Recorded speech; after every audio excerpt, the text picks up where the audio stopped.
우리가 익히 아는 그 명언 중에 아는 것이 힘이다 그런 명언이 있습니다. 누가 한 이야기인지 아시죠? 네, 모르셔도 됩니다. 이 이야기는 16세기의 과학자이자 철학자인 프랜시스 베이컨이 한 말입니다. 아는 것이 힘이다. 무슨 뜻이냐면요, 우리가 자연을 면밀하게 관찰하면 자연을 지배하는 법칙을 알게 될 것이고, 그 법칙을 알게 되면 자연의 변화들을 예측할 수 있을 것이고, 예측하면 통제할 수 있고, 통제하면 지배할 수 있다. 이런 인간의 어떤 그 지식의 자신감을 표현한 말이에요. 우리가 알면 예측할 수 있고, 예측하면 통제할 수 있고, 통제하면 지배할 수 있다. 이런 자신감을 표현한 말이 아는 것이 힘이다. 이 말에 담긴 의미예요.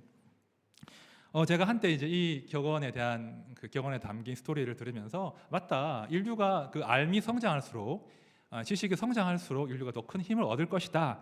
그렇게 저 역시 믿었습니다. 그런데 요즘 제가 철이 들면서 또 세상을 알아가면서 과연 아는 것이 힘이 될 수 있겠는가 하는 회의감이 들더라고요. 지금 우리는요, 그 어느 시대보다 수많은 그 정보와 지식의 홍수 가운데 살고 있지 않습니까? 유사 이래로 지금처럼 그 많은 그 지식과 정보를 소유한 세대가 없었습니다. 하지만 지금 세상은 점점 예측 불가능성이 커지고 있지 않습니까? 지식은 늘어났지만 점점 시대는 악해지고 있다는 거예요. 지구 온난화 문제 정말 심각하지 않습니까? 최근에 이제 유럽에 이상 고온 현상으로죠, 몸살을 앓고 있죠. 하루가 멀다 하고 이제 이 시즌쯤 되면 뭐 산불 소식, 홍수 이야기, 그죠?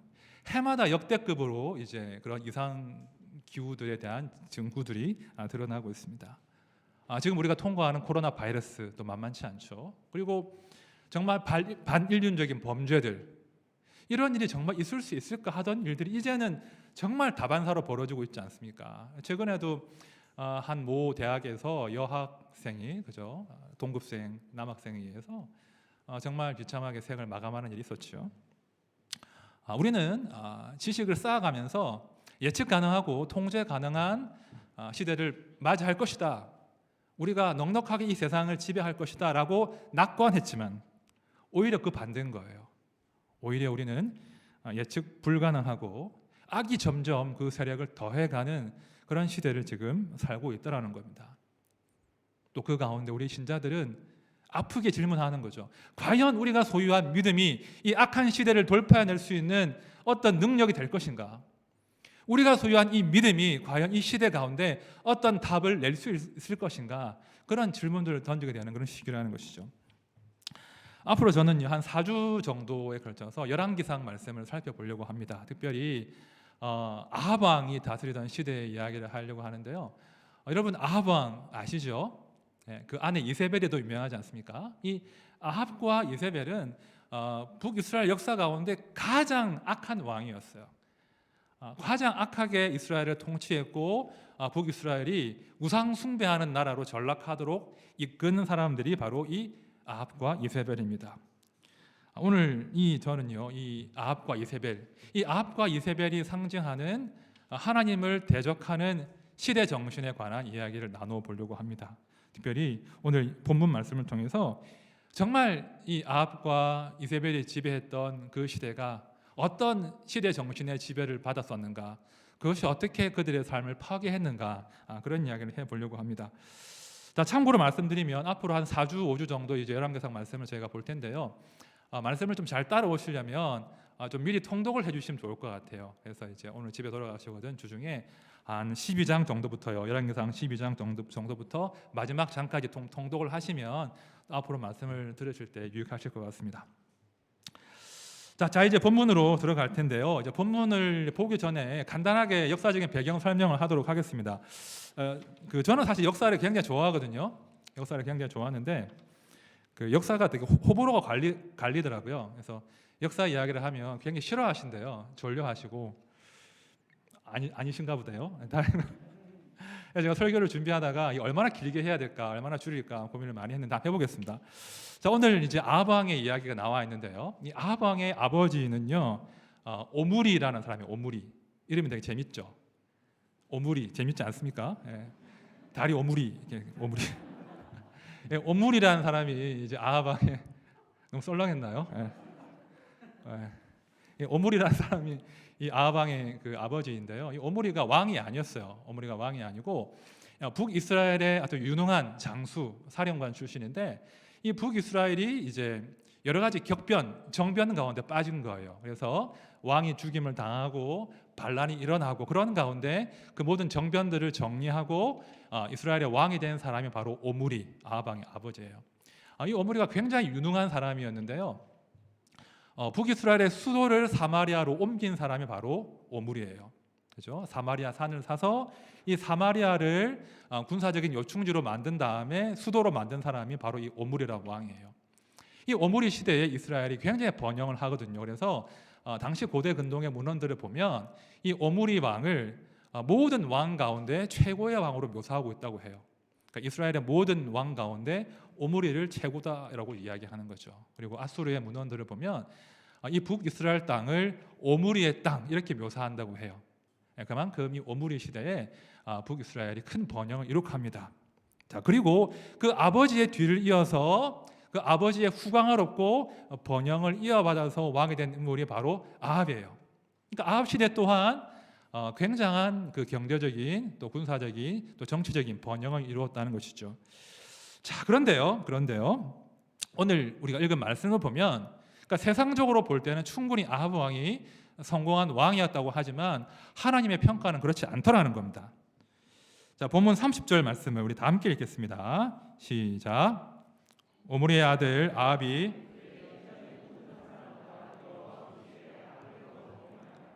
하나님의 평가는 명확하죠. 열왕기서가 이제 역사서인데요. 이 역사가들이 그 유대 이스라엘의 왕들을 평가할 때 그들의 뭐 정치적인 성공이나 군사적인 경제적인 성공에 대한 이야기는 언급하지 않거나 간단하게 언급해요. 그러니까 열왕기서를 지은 사람들의 관점에서 가장 중요한 것은 이 왕이 성공했냐의 여부가 아니라 하나님 보시기에 어떠했냐 이 관점으로 본다는 거예요. 이 왕이 하나님 앞에서 어떤 왕이었냐 이 관점으로 지금 역대기 사가는 열왕기상의 사가는 아합을 평가하는데 평가하기를 이전에 모든 사람들보다 여호와 보시기에 악을 행했다. 그렇게 지금 아합을 평가하고 있는 거예요. 자, 그러면서 31절 이후를 쭉 보시면 아합이 어떤 악행을 저질렀는가를 이제 역사가가 기술을 하고 있습니다. 그 내용을 보면요, 이 아합의 그 악행들을 크게 두 가지 관점으로 정리를 할 수 있는데요. 아합의 시대를 관통했던 악한 시대 정신이 무엇인가 한번 들여다보겠습니다. 자, 첫 번째 아합의 시대를 관통했던 지배했던 시대 정신은 우상 숭배였습니다. 우상 숭배. 자, 말씀을 함께 보겠습니다. 자, 31절부터 33절까지인데요. 제가 보겠습니다. 느밧의 아들 여로보암의 죄를 따라 행하는 것을 오히려 가볍게 여기며 시돈 사람의 왕 엣바알의 딸 이세벨을 아내로 삼고 가서 바알을 섬겨 예배하고 사마리아에 건축한 바알의 신전 안에 바알을 위하여 제단을 쌓으며 또 아세라상을 만들었으니 그는 그 이전에 이스라엘의 모든 왕보다 심히 이스라엘의 하나님 여호와를 노하시게 하였더라. 자, 말씀을 이렇게 쭉 읽어 나가시면 이제 그 사자성어가 떠오르실 수 있어요. 점입가경. 뭐냐면 이 아합의 그 이스라엘의 우상 숭배가 점점 성장한다는 거예요. 진화한다는 거예요. 여러분 보십시오. 우리의 신앙도 성장합니다. 그죠? 우리의 신앙도 성장하고 성숙하는데요. 우상 숭배 또한 마찬가지예요. 우상 숭배도 점점 성장합니다. 점점 진화합니다. 처음에 조금 우상의 맛을 봤는데 그 맛에 중독되고 어느새 그 우상이 내 삶을 지배할 수 있다는 거예요. 우상 숭배도 성장한다는 거예요. 오늘 말씀해 보면요, 여로보암의 죄 이런 어구가 등장하지 않습니까? 31절에. 그런데 어떻게 평가하냐면 아합이 여로보암의 죄를 따라 행하는 것을 오히려 가볍게 여겼다 이런 문구가 등장해요. 이게 무슨 말이냐면 여로보암의 죄보다 더 무거운 죄를 지었다 이런 의미거든요. 제가 한번 정리해 볼게요. 여러분, 아합 이전 시대의 북이스라엘이 지은 죄를 전형적으로 묘사한 어구가 여로보암의 죄예요. 여로보암의 죄. 제가 이걸 설명할까 말까 고민을 많이 했는데 워낙에 열왕기서에 많이 나오는 구절이기 때문에 한번 설명해 드릴게요. 여로보암의 죄 어떤 죄겠습니까? 어렵죠? 잘 모르시겠죠? 일단 여로보암이 누군지 알아야 돼요. 여로보암이 누군지 아시겠습니까? 모르셔도 됩니다. 제가 설명드릴게요. 여로보암이라는 사람은요, 우리가 왜 솔로몬이 이제 죽은 다음에 유다 이스라엘 전체가 남유다와 북이스라엘로 분열이 되거든요. 솔로몬의 아들 세대. 그때 남유다와 북이스라엘로 분열이 될 때 북이스라엘의 초대 왕으로 이제 등장한 인물이 바로 여로보암이에요. 이 여로보암이 이제 북이스라엘 초대 왕이 된 거죠. 자, 그런데 이 여로보암이 그 북이스라엘 왕이 되고 보니까 이제 처음으로 이제 왕이 된 거잖아요. 왕조가 열린 거잖아요. 근데 왕조를 열었는데 그 왕조의 정통성이 부족한 거예요. 어려운 단어 아니죠? 정통성. 자, 남쪽의 유다를 보니까 남쪽 유다의 왕조는 다윗의 가문이잖아요. 가문이 좋아요. 동시에 남유다에는 솔로몬이 건축한 하나님의 성전이 있거든요. 그러니까 여로보암이 볼 때 남유다에 비하면 북이스라엘 자신의 왕조는 정통성이 부족한 거예요. 자, 무엇보다 어떤 위협을 느꼈냐면 만약에 북이스라엘의 사람들이 하나님을 예배하기 위해서 남쪽으로 내려가서 하나님의 성전에 간다면, 거기서 예배한다면 혹시 그들의 마음이 남유다의 왕에게로 돌이키지 않겠는가, 그런 불안함들이 생긴 거예요. 그래서 이 여로보암이 어떻게 해서든 이 북이스라엘의 자신의 왕조의 정통성을 세워야 되겠다, 그런 고민을 하게 된 거죠. 자, 그러다가 이 여로보암이 한 가지 묘수를 고안해냅니다. 그 내용이 열왕기상 12장 28절인데요. 우리 다 함께 읽겠습니다. 시작. 이에 계획하고 너희가 다시는 예루살렘에 올라갈 것이 없도다. 이스라엘아, 너희는 너희를 애굽 땅에서 인도하여 올린 너희의 신들이라 하고. 자, 여로보암이 어떤 짓을 벌입니까? 여로보암이 금송아지 2마리를 만든 거예요. 자, 그러면서 선포하기를 이는 너희를 애굽에서 인도해 낸 너희의 하나님 여호와다, 이렇게 소개하는 거예요. 자, 여러분, 지금까지 이스라엘 백성들은요, 눈에 보이지 않는 하나님을 섬겼습니다. 그런데 이제 여로보암은 그 하나님을 눈에 보이게 만들어낸 거예요. 보아라, 여기 너희 하나님이 있다, 딱 제시하는 거예요. 어찌 보면 지금 여로보암은 일종의 종교 계획을 단행한 거예요.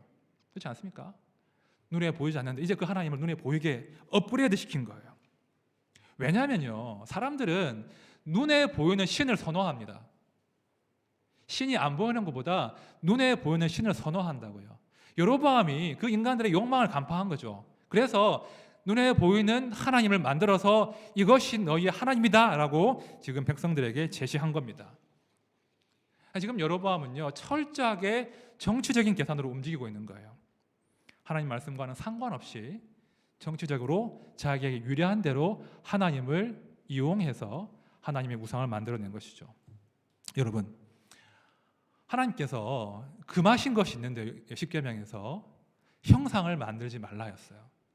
너희가 나를 섬길 때 어떤 형상이든지 그 피조물의 형상이 나라고 만들지 마라. 절대 어떤 형상도 만들지 말라. 이것이 하나님의 아주 지엄한 명령이었습니다. 그런데 지금 여로보암이 자신의 정치적인 목적을 위해서, 정권의 그 정당성을 확보하기 위해서 세상의 그 하늘의 하나님, 천지의 창조주를 그 금송아지로 만들어서 지금 딱 제시를 하는 거예요. 이것이 여로보암의 죄예요. 하나님을 섬기기는 하지만 하나님 말씀하신 대로 하나님 섬기지 않고 자신의 욕망에 따라서 자신의 목적에 맞추어서 하나님을 이용하여 섬기는 것이 여로보암의 죄입니다. 이해가 되시죠? 하나님 말씀하신 방식대로 하나님을 섬기지 않고 자기 마음대로 하나님의 이름을 빙자해서 하나님을 섬기는 것이 여로보암의 죄였습니다. 무거운 죄 아니겠습니까? 그런데 지금 아합은요, 그 죄가 오히려 가볍게 여길 정도로, 가볍게 느낄 정도로 더 큰 죄를 지었다는 거예요. 자, 31절에 보십시오. 느밧의 아들 여로보암의 죄를 따라 행하는 것을 오히려 가볍게 여기며 시돈 사람의 왕 엣바알의 딸 이세벨을 아내로 삼고 가서 바알을 섬겨 예배하고. 자, 그나마 여로보암 시대에는요, 명목상이나마 여호와 신앙이 존재했잖아요. 비록 금송아지일지언정 여호와 하나님이 존재했는데 이제 아합의 세대에 이르면 그 하나님을 다 제거해 버리는 거예요. 그러면서 이제 바알을 이스라엘의 주신, 이스라엘 하나님으로 지금 딱 모셔놓고 바알을 섬기고 예배한다는 거예요. 이렇게 아합이요 이스라엘 민족들에게 또 더 나아가서 남유다에게도 이 바알이라고 하는 우상의 문을 활짝 열어준 거예요. 이 바알 이후로 성경을 보시면 북이스라엘도 남유다도 아주 바알에게 열심히 달려갑니다. 하나님을 몰아내고 틈만 나면 바알에게 기웃거리는 거예요. 제가 이 대목을 묵상을 하면서 질문이 생기더라고요. 왜 이스라엘 백성들은 또 아합은 그토록 이 바알에게 열광하는가? 하나님 계시잖아요. 그 멋진 하나님이 계신데 왜 이스라엘 사람들과 이 아합은 그토록 바알에게 열광하는가? 왜 그렇게 우상 숭배에 빠져드는가? 바알에게 무슨 매력이 있는가? 그런 궁금증이 생기더라고요. 여러분, 바알에게 어떤 매력이 있을까요? 왜 이스라엘은 그토록 바알에게 열광할까요? 제가 그런 질문으로 이렇게 묵상도 하고 이렇게 성경도 보고 책을 보다가 구약을 읽다 그런 책을 제가 발견했어요. 구약을 읽다 그런 책을 발견했는데 그 책에 이렇게 그 내용을 설명하고 있더라고요. 왜 사람들은 하나님을 밀어내고 우상에 열광하는가? 이렇게 답을 합니다. 사람들은 말을 할 수 없는 신을 섬기는 편을 좋아한다는 점을 깨닫는다. 왜냐하면 그렇게 해야 신이 그들에게 무엇을 하라고 지시하는 것이 아니라 그들이 신에게 무엇을 하라고 지시할 수 있기 때문이다. 그렇다면 다음과 같이 질문하게 된다. 실제로 누가 신인 것인가? 이해가 되십니까? 여러분, 우상은요 굉장히 과묵합니다. 우상은 말이 없습니다.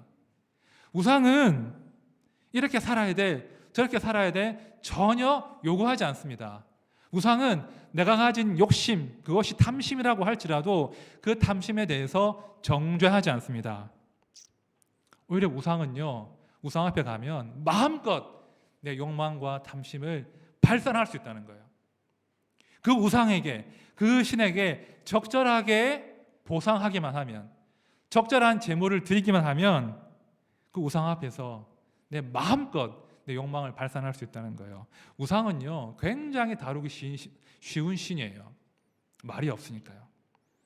자, 그런데요 그에 반해서 우리 하나님은 외람되지만 말씀이 많으십니다. 우리 하나님은 말씀하시는 하나님이세요. 우리 하나님은 말씀하시고 그 말씀대로 살기를 자기 백성들에게 요청하신다고요. 우리 하나님은 공의로운 삶을 요청하시고요, 나그네와 고아와 과부들을 위해서 네 손을 펴서 그들에게 나누어 주라 요청하신다는 거예요. 우리 하나님은 지속적으로 말씀하시면서 우리 인생들에게 공의롭고 사랑 나누어 주는 삶을 요구하십니다. 자, 그러니까 하나님은 피곤한 거예요. 그러니까 하나님을 내 신으로 삼으면 우리는 굉장히 부담스럽고 피곤할 수밖에 없습니다. 자, 질문을 드리겠습니다. 자, 바알의 이야기 들으셨죠? 하나님 이야기 들으셨죠? 여러분, 우상을 섬기는 게, 바알을 섬기는 게 편합니까? 아니면 하나님을 섬기는 것이 편합니까? 어떠세요? 바알을 섬기는 게 편하지 않습니까? 그렇죠? 요구하지 않는 신, 나에게 뭐라고 하지 않는 신, 내 욕망을 마음껏 발산하라고 하는 그 신이 훨씬 섬기기 쉽다는 거예요. 그러니까 이스라엘 백성들이 그 자신들의 그 욕심을 따라, 본성을 따라서 하나님을 제쳐두고 그 바알에게 열심히 달려간 거예요. 이스라엘 백성들은요, 내가 다루기 쉬운 신, 내가 상대하기 쉬운 신을 선택한 것입니다. 우상 숭배는요 다른 거 아닙니다. 내가 더 이상 하나님의 말씀을 듣지 않겠다라고 하는 선언이 우상 숭배예요. 우상 숭배자들은요 하나님의 입을 막습니다. 그리고 내 욕심이, 내 탐심이 마음껏 말하게 한다는 거예요. 다시, 우상 숭배자들은 하나님의 입을 막고 내 탐심이, 내 욕망이 마음껏 말하게 합니다. 그래서 우상이 지배하는 시대가 되면 신은 내 욕망을 채워주는 그 하찮은 존재로 전락한다는 거예요. 내 욕망이 최고신이고 내 욕망이 주신이고 이 욕망이라고 하는 신, 내 신을 서포트해주는, 그죠? 그런 하찮은 신으로 전락한다는 거예요. 자, 이렇게요 우상 숭배를 하면서 하나님의 입을 막고 내 욕심이, 내 탐심이 마음껏 말하는 시대가 되어버리면요, 삶의 기준이 무너지게 되었습니다. 그렇죠? 모두가 그 앞에 복종할 수 있는 공통된 삶의 기준이 무너지면, 사라지면 결국은요, 각 개인의 그 욕망과 생각과 주장들이 자기의 소견이 되어버린다는 거예요. 진리가 되어버린다는 거예요. 다른 어디에 삶의 기준이 존재하는 것이 아니라 내가 소유한 욕심과 내가 가진 생각들이 내 삶의 기준이 된다는 거예요. 그래서 나도 옳고 너도 옳고, 그러니 그냥 모르겠다, 각자 소견에 옳은 대로 살자, 그런 시대가 되어버린다는 거예요. 바로 이것이 두 번째 아합 시대의 시대 정신이었습니다. 자, 아합의 시대를 지배하던 시대 정신, 그 두 번째는 옳고 그름의 기준이 무너진다는 것입니다. 자, 본문 16장 34절 말씀 우리 다 함께 읽겠습니다. 시작. 그때 베델 사람 히엘이 여리고를 건축하였는데 그가 그 터를 쌓을 때에 맏아들 아비람을 잃었고 그 성문을 세울 때에 막내 아들 수굽을 잃었으니 여호와께서 눈의 아들 여호수아를 통하여 하신 말씀과 같이 되었더라. 한 사건을 지금 소개하는데요, 이 사건은요, 이 아합의 시대가 그 옳고 그름의 기준이 무너졌다는 걸 상징적으로 보여주는 사건이에요. 자, 베델 사람 히엘이 등장하는데, 이 히엘이 여리고 성을 건축하다가 그의 두 아들을 잃어버리는, 두 아들이 죽는 지금 그런 비극을 맞이하는데, 그 사건 뒤에 이렇게 평가를 하죠, 역사가가. 여호와께서 눈의 아들 여호수아를 통하여 하신 말씀과 같이 되었더라. 어떻게 해석합니까? 히엘의 두 아들이 죽은 것은 하나님의 말씀의 성취라는 거예요. 어떤 말씀입니까? 여호수아 6장 말씀 제가 읽어볼게요. 여호수아가 그때 맹세하게 하여 이르되 누구든지 일어나서 이 여리고 성을 건축하는 자는 여호와 앞에서 저주를 받을 것이라. 그 기초를 쌓을 때에 그의 맏아들을 잃을 것이요 그 문을 세울 때에 그의 막내 아들을 잃으리라 하였더라. 자, 이것이 하나님이 세우신 기준이었어요. 너희는 절대 여리고 성을 다시 건축하지 말아라. 이것이 하나님이 세우신 엄중한 기준이었어요.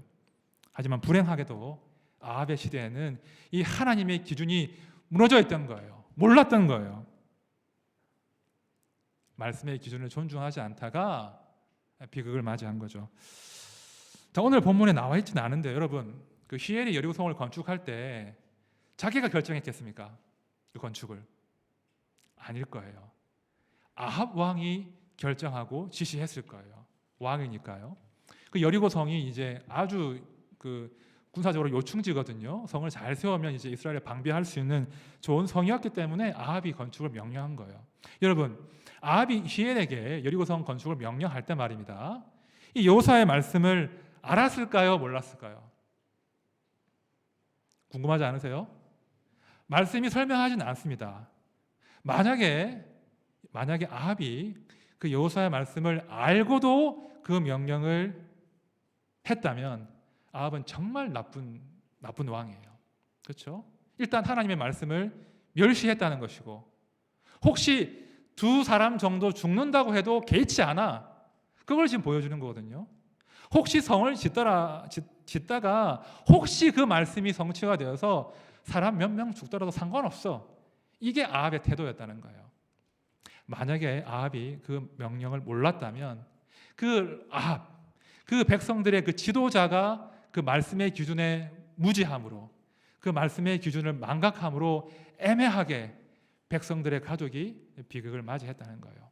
이렇게 보나 저렇게 보나 아합이 이 말씀의 기준을 놓침으로 그 시대 가운데 불행한 일이 벌어졌다는 거예요. 여러분, 말씀의 기준이 사라지면요, 어떤 일이 벌어지냐면 내 욕심과 내 욕망을 채우기 위해서 사람을 함부로 대합니다. 까짓 몇 사람 죽더라도 내가 원하는 것 이루면 돼, 이런 시대가 된다는 거예요.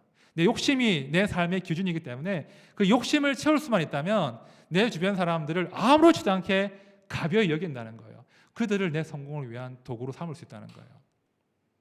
그리고요, 또 말씀의 기준이 무너지면 내 삶의 고통이 찾아와도 그 고통의 의미를 알 수가 없습니다. 왜 내가 고통당하는지 알 수 없다는 거예요. 내 삶을 돌이키고 싶고 정리하고 싶어도 기준이 없잖아요. 기준이 없으니까 내가 어떻게 내 삶을 정리하고 돌이키고 점검해야 할지 알 수 없다는 거예요. 기준이 사라진 시대를 살면 그냥 고통 가운데, 어둠 가운데 떠듬떠듬 부딪히면서 고난 가운데 살 수밖에 없다는 거예요. 그럼 바로 이것이요, 하나님의 입을 막고 탐심이 마음껏 말하게 만든 아합 시대의 비극이라는 거예요. 이게 구약이 보여주는 아합의 이야기예요. 한번 적용해 보겠습니다. 여러분, 우리가 아합의 이야기를 지금 하고 있는데 이 이야기가 아합 시대에만 해당하겠습니까? 그렇지 않다는 거예요. 구약은요, 특히 구약에서 이제 이스라엘이 실패한 이야기들은 우리들의 자화상과 같은 거예요. 구약에서 보여주는 이스라엘 백성들의 실패는 우리의 민낯을 그대로 보여주는 거예요. 우리 또한 그들과 다르지 않다는 거예요. 우리의 민낯 무엇이겠습니까? 지금 우리도 그들과 동일하게 하나님의 입을 막고 내 탐심이, 내 욕망이 마음껏 말하도록 하는, 또 그렇게 하기를 권장하는 시대를 살아가고 있다는 거예요. 그게 우리의 자화상이에요. 정직한 자화상이에요. 여러분, 아시타비라는 말을 혹시 아세요? 아시타비? 2020년을 정리했던 사자성어 중에 하나인데요. 나는 맞고 너는 틀렸어. 우리 시대의 대표하는 정신 아니겠습니까? 아시타비랑 비슷한 또 말이 하나 있습니다. 뭡니까? 내로남불. 그죠? 내가 하면 로맨스, 남이 하면 불륜. 빅미의 시대. 나만 크다는 거예요. 그러니까 우리 시대가 그 옳고 그름의 그 모든 공통적인 기반과 기준을 상실한 채 나 중심적인, 지극히 내가 소중하고 내가 우주의 중심인 그런 시대가 되었다는 거예요. 그래서 내가 옳다고 여기는 말을 상대에게 함부로 말하고 함부로 강요합니다. 내 욕망을 부끄러움 없이 함부로 공개하고 그 욕망을 채우기 위해서 다른 사람들을 도구로 삼습니다. 우리 시대가 그런 욕망과 그 소비를 마음껏 권장하는 거예요. 마음껏 소비해라, 마음껏 욕망해라. 네가 소비하는 그 능력이 너의 능력이야. 그렇게 말하지 않습니까? 우리 시대가 아합의 시대와 결코 다르지 않다는 거예요. 하나님의 입을 막고 우리의 탐심이, 우리의 욕망이 마음껏 발산되도록 격려하고 권장하는 그런 시대가 되었다는 거예요. 신자들 또한 마찬가지예요. 우리 신자 또한 마찬가지예요. 우리 신자들도 그런 시대를 살면서 하나님을 자칫하면 은연중에 나를 섬기기 위해서 존재하는 집사 정도로 여길 때가 많다는 거예요. 뭐라고요? 은연중에 하나님을 나를 섬기기 위해서 존재하는 집사 정도로 여긴다는 거예요. 물론 하나님은요 우리의 필요를 아십니다. 우리의 필요를 반드시 채워주십니다. 우리 마음의 소원을 아시고 우리에게 적절한 때에 좋은 것으로 먹이십니다. 문제는 그것이 아니라 우리가 우리 하나님을 내 욕망과 내 탐심을 채워주는 그런 존재로 대우할 때, 그때 우리는요 내 욕망을 최고 신으로 삼고 하나님은 내 욕망을 섬기는 하찮은 우상 따위로 만드는 그런 짓을 벌이게 된다는 거예요. 우리 신자들이 하나님을 믿는다고 하지만 자칫 하나님을 하찮은 신으로 만들 수 있다는 거예요. 내가 만든 하나님, 그런 책이 있습니다. 도널드 맥컬로우 목사님이 쓰신 책인데요. 지금은 절판돼서 나오지는 않습니다. 참 좋은 책인데요. 제가 그 책의 한 대목을 읽어볼게요. 아픈 이야기인데요. 잘 들어보십시오. 그들은 하나님을 자기들의 기대와 요구에 맞게 자신들의 욕구를 충족시키기 위해 자기들만의 것으로 변형시켰다. 그들은 하나님을 훨씬 다루기 쉬운 신으로 변형시켰다. 구원의 하나님을 하찮은 신으로 대체시켰다. 이것이 오늘날 우리 신자들의 자화상일 수 있다는 거예요. 여러분, 하나님 필요하십니까? 하나님 필요하죠. 사람은 누구나 신이 필요해요. 특별히 내가 감당할 수 없는 인생의 고비를 만날 때 누구나 사람들은 신을 찾고 부릅니다. 신불신간에요. 중요한 것은 우리가 하나님을 찾을 때 그 하나님의 말씀을 듣기를 원하는가, 아니면 하나님의 입을 막고 하나님이 내 말을 들어주기를 원하는가, 그걸 점검해 보자는 거예요. 만약 우리가 하나님을 찾기는 하지만 하나님의 입을 막고 나의 탐심과 내 욕망이 말하도록 방치한다면 우리는 하나님이 아니라 우상을 섬기는 거예요. 반면에 우리가 우리의 입을 닫고 우리의 귀를 열고 하나님이 말씀하시기를 구하고 그 말씀을 내 기준으로 삼는다면, 그러면 우리는 신자가 맞는 거예요. 하나님을 하찮은 신으로 대우하지 않고 그분의 말씀을 내 기준으로 삼는 신자로 살아간다는 거예요. 여러분, 시대가 악하지 않습니까? 점점 악하지 않습니까? 그런데요, 하나님이 우리에게 말씀하시고 그 말씀이 우리의 영혼을 관통하고 지배하고 그 말씀대로 살아낼 수만 있다면, 주의 말씀이 우리의 영혼을 지배해서 그 말씀대로 살아낼 수만 있다면, 이 악한 시대라고 할지라도 우리가 이 시대를 돌파해낼 수 있다는 거예요. 그것이 우리 신자들의 믿음이어야 됩니다. 바로 이 믿음이 욕망을 신으로 삼고 있는, 자기 배를 신으로 삼고 있는 이 시대를 향해서 우리 신자들이 보여줄 수 있는 믿음의 증거인 것이죠. 말씀을 정리하겠습니다. 아는 것이 힘이다. 이 신화가 점점 무너지고 있습니다. 많이 알지만, 많이 알아서 내가 지배하고 통제할 줄 알았는데, 많이 알았지만 우리는 점점 더 통제 불가능한 그런 시대를 살고 있습니다. 지금 우리가 마주한 기후변화의 문제나 전쟁이나 전염병이나, 또 작게는 내 인생과 우리 가정의 문제들은요, 결코 우리의 지식으로, 우리가 소유한 그 정보로 답을 찾을 수 없다는 거예요.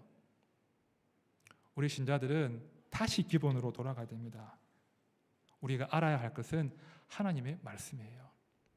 우리가 회복해야 될 것은 그 말씀이 나의 기준 되는 것입니다. 그렇게 할 때 이 시대를 돌파할 수 있는 거예요. 탐심이 말하도록 방치하지 마십시오. 대신 하나님의 말씀이 내 영혼 가운데 말하도록 말씀을 초대하십시오. 묵시가 없으면 백성이 방자히 행하거니와 율법을 지키는 자는 복이 있느니라. 이 시대 가운데 묵시가 없으므로, 하나님의 계시가 없으므로 많은 사람들이 방자하게 살고 있습니다. 그렇기 때문에, 다수가 방자하게 살기 때문에 율법을 지키는 그 사람을 하나님이 주목하여 보신다는 거예요. 모두가 방자하게 살 때 소수지만 그 사람이 말씀대로 살고자 할 때 그 사람을 주목하시고 그 사람을 통해서 당신의 나라를 이어가시고 전전하게 하신다는 것입니다. 그 사람에게 복을 주시고 그 사람을 하나님이 살아계신 증거로 삼으신다는 거예요. 저는요, 우리 하나드림교회 모든 성도님들이 하나님의 말씀 안에서 인생의 답을 찾으시길 바랍니다. 그래서 남들이 하는 방식이라고, 남들이 가는 길이라고 그냥 따라가지 마시고요, 말씀의 기준이 무엇인가, 하나님의 말씀을 내 발의 등으로 삼고 내 길의 빛으로 삼고 그 말씀을 따라서 이 악한 시대를 넉넉히 돌파하시기를 진심으로 축원드립니다. 우리 함께 찬양할 텐데요, 우리 성도들은 지속적으로 우리의 감각을 청소하는 작업들을 해야 됩니다. 우리의 감각들이 우리의 탐심이나 또 탐심으로 인한 그런 두려움과 조바심과 불안으로 지배당하지 않도록 늘 그 영혼의 감정들을 청소해내야 되는데요, 가장 좋은 방식은 하나님을 바라보는 거예요. 그 우리가 믿는 하나님이 얼마나 광대하신가, 그분의 영광이 얼마나 큰가, 그것들을 우리가 집중하여 바라볼 때 우리의 감각이 정화되고 말씀이 우리의 삶의 기준되는 그런 삶을 살 수 있다는 거예요. 우리 함께 찬양할 텐데, 하나님, 제가 영적인 감각이 회복되어서 주의 영광 보게 해주십시오. 그래서 내 눈이 내 삶의 그 복잡한 삶에 함몰되지 않고 주의 영광 따라서 힘있게 살게 해주십시오. 그런 다짐으로 함께 이 찬양 올려드리겠습니다. 내 눈 주의 영광을 보내 찬양합시다.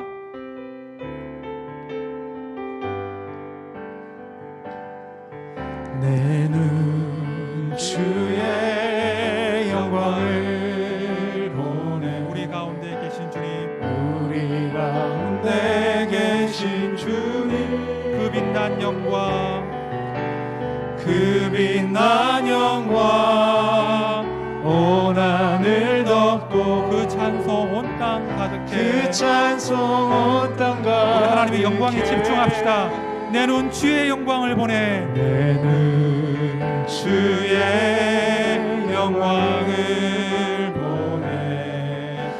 찬송 가운데 서신 주님의 얼굴은 온 세상 향하네. 권능의 팔을 드셨네. 주의 영광 이곳에 가득해. 우리 선의 주님과 함께, 선의 주님과 함께 찬양하며 우리는 전진하리. 모든 열방 주 볼 때까지. 우리 한 번 더 찬양합시다. 내 눈 주의 영광을 보내. 주의 영광을 우리 가운데 계신 주님, 우리 가운데 계신 주님. 그 빛난 영광 하늘을 덮고, 빛난 영광 온 하늘 덮고, 온 하늘 덮고, 그 찬송 온 땅 가득해. 온 땅 가득해. 내 눈 주의 영광을 보내. 주의 영광을 보내. 찬송 가운데 서신 주님, 찬송 가운데 서신 주님. 주님의 얼굴은 온 세상 향하네. 주님의 얼굴은 온 세상 향하네. 권능의 팔을 드셨네. 권능의 팔을 드셨네. 주의 영광 이곳에 가득해. 우린 선의 주님과 함께 찬양하며 우리는 전진하리. 모든 열방 주 볼 때까지. 주의 영광 이곳에 가득해. 주의 영광 이곳에 가득해. 우린 선의 주님과 함께 찬양하며 우리는 전진하리. 모든 열방 주 볼 때까지. 찬양하며 우리는 전진하리. 찬양하며 우리는 전진하리. 모든 열방 주 볼 때까지. 여러분, 우리가 우리 하나님을요, 하찮은 신으로 그냥 내 욕망을 그냥 채워주는 그런 하찮은 우상 정도로 섬기는 실수를 범하지 않으면 좋겠습니다. 우리 하나님은 광대하십니다. 우리 하나님은 천지를 운행하시고 당신의 뜻대로 역사를 운행하십니다.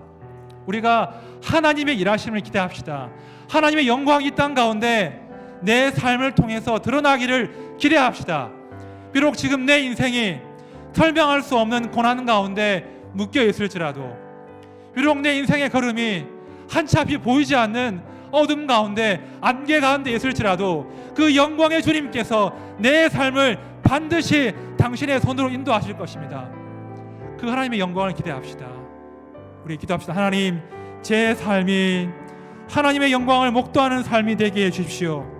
내 삶의 무게에 짓눌려서 하나님의 영광을 보지 못하는 눈을 범치 않게 해주십시오.